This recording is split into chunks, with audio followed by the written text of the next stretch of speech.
ఏంది అసలు నువ్వు చేస్తున్నది? ఇప్పుడు కేసీఆర్ ఆనవాళ్లు మారుస్తా అన్నావు. ఏం మారుస్తావు నాయన? ఆనవాళ్లు మార్చుడంటే గురుకులాల నుంచి టీసీలు తీసుకొని బయటకు పోవుడా? ఆనవాళ్లు మార్చుడంటే గురుకుల పిల్లల్ని పొట్టన పెట్టుకోవడమా? ఆనవాళ్లు మార్చుడంటే గురుకుల పిల్లల్ని రోజు దవాఖాన్ల పాలు చేయడమా? కేసీఆర్ గారు ఉన్నప్పుడు 284 గురుకులాలుంటే 1023 గురుకులాలకు పెంచిండు. కేసీఆర్ గారు 1,60,000 మంది పిల్లలు చదువుతుంటే తన హయాములో ఈ పిల్లలను గురుకుల పాఠశాలల్లో 6 లక్షల మందికి పెంచాడు. గురుకుల పిల్లల్ని డాక్టర్లుగా, ఇంజనీర్లుగా తయారు చేశాడు కేసీఆర్ గారు. గురుకులాల ఖ్యాతిని ఎవరెస్ట్ శిఖరములంత ఎత్తున నిలబెట్టిండు కేసీఆర్. రేవంత్ రెడ్డి వచ్చిన తర్వాత ఈ గురుకులాలను అధోగతి పాలు చేసినాడు. ఆగం చేసి పడేసిండు గురుకులాలను. ఈయనేదో ఇంటిగ్రేటెడ్ స్కూళ్లు పెడతా, ఏమో స్కూళ్లు పెడతా అన్నాడు. ఇవాళకు ఒక ఇటుక పెట్టింది లేదు, ఒక టెండర్ పిలిచింది లేదు, 2 ఏళ్లైనా ఒక స్కూల్ కట్టింది లేదు. కానీ ఉన్న గురుకులాలను ఆగం పట్టిస్తుండు. ఉన్న గురుకుల పిల్లల్ని ఇవాళ అన్నం పెట్టకుండా ఏడిపిస్తున్నటువంటి పరిస్థితి ఉన్నది. ఇప్పుడే ఒక అమ్మాయి, ఏం పేరు, ఒక తల్లి కలిసింది, రూప, బండాయిగుట్ట గ్రామము, కొల్లాపూర్ అని చెప్పింది. వాళ్ళ బిడ్డ ఇంటర్మీడియట్ 2nd ఇయర్ అవుతుందట. ఆ బిడ్డను తోలుకపోతానని వచ్చింది. నిన్న నా బిడ్డ ఈ హాస్టల్లో కలుషిత ఆహారం తిని వామిటింగ్స్ అయినాయి, కడుపు నొప్పి లేసింది, మోషన్స్ అవుతున్నాయని బిడ్డ ఫోన్ చేస్తే ఆ అమ్మాయిని తీసుకుపోదామని వచ్చాను. పొద్దున టిఫిన్ పెట్టారు. ఇవాళ మెనూ ప్రకారం పెట్టాల్సిన టిఫిన్ ఏంది? ఇలా పూరి చపాతీ పెట్టాలి. పెట్టింది ఏంది? అన్నం సాంబార్ పెట్టిందట.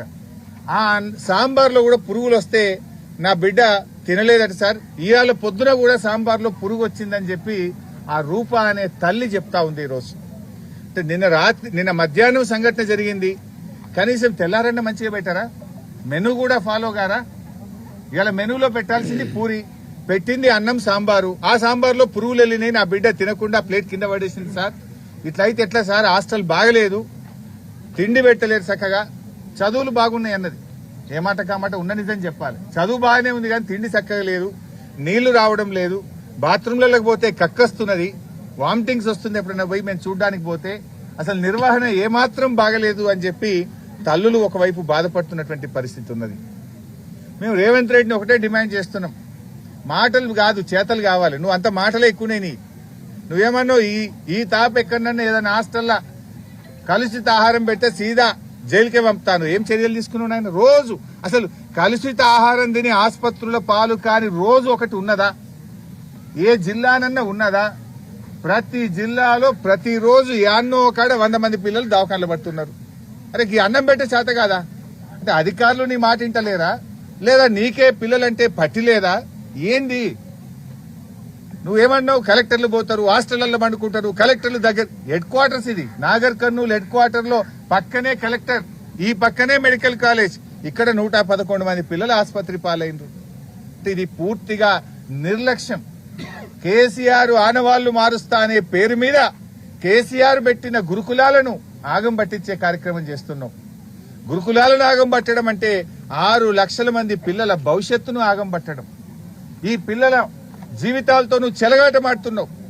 ఈ పిల్లలు కడుపు నిండా తిని బాగా చదువుకునేటువంటి యుక్త వయసులో ఉండేటువంటి పిల్లల్ని నువ్వు ఆగం పట్టిస్తున్నావు.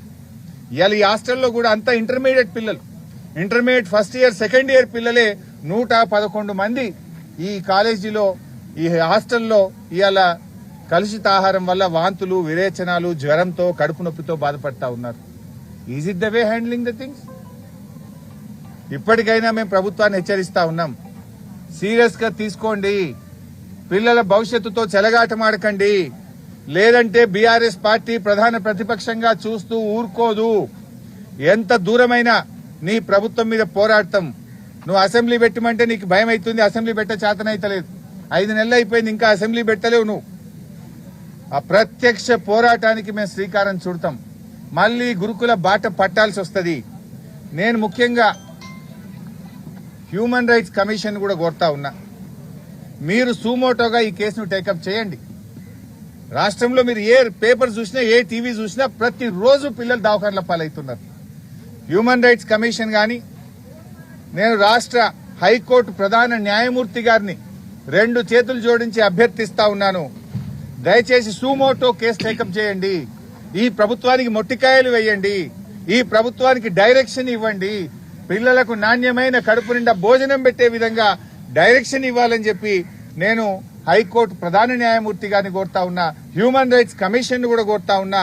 సుమోటో ఈ కేసు టేకప్ చేసి పిల్లల భవిష్యత్తుకు భద్రత కల్పించండి, పిల్లలకు కడుపు నిండా అన్నం పెట్టండి అని చెప్పి నేను హైకోర్టును, హ్యూమన్ రైట్స్ కమిషన్ కూడా అభ్యర్థిస్తా ఉన్నాను. బీఆర్ఎస్ పార్టీ తరఫున కూడా కోరుతా ఉన్నాం. దయచేసి ముఖ్యమంత్రి గారు మాటలు మానండి, చేతల్లో చూపండి. నీకు రివ్యూ చేసే టైం దొరకలేదా? Are you so busy? 50 సార్లు ఢిల్లీకి పోయి నువ్వు ఎక్కే విమానం, దిగే విమానం, ఎక్కడు దిగుడే తప్ప ఈ పిల్లల గురించి ఆలోచించావా? అంత బిజీ ఉన్నావా నువ్వు? 50 సార్లు ఢిల్లీ పోయేస్తున్నావు, సోనియా గాంధీ, రాహుల్ గాంధీ అనుకుంటే తిరుగుతున్నావు. మరి ఈ పిల్లల గురించి ఎందుకు ఆలోచించవు? ఈ పిల్లల గురించి ఎందుకు రివ్యూ చేయవు? అంత సమయం నీకు చిక్కడం లేదా? సో వెంటనే రివ్యూ చేయండి. ఇది నేను మాట్లాడుతున్న ఒక నాగర్ కర్నూలు కోసం కాదు. ఈ రాష్ట్రంలో అన్ని గురుకులాల్లో పిల్లలకు నాణ్యమైన భోజనం పెట్టండి. చాలా చోట్ల పిల్లలకు కాస్మోటిక్ ఛార్జెస్ రాలేదు. బీసీ హాస్టళ్లలో బెడ్షీట్స్ రాలేదు. పిల్లలకు ఇంకా కూడా చాలా చోట్ల ట్రంక్ బాక్సులు గాని, ఈవెన్ బట్టలు కూడా చాలా కొన్ని హాస్టళ్లలో రాలేదు.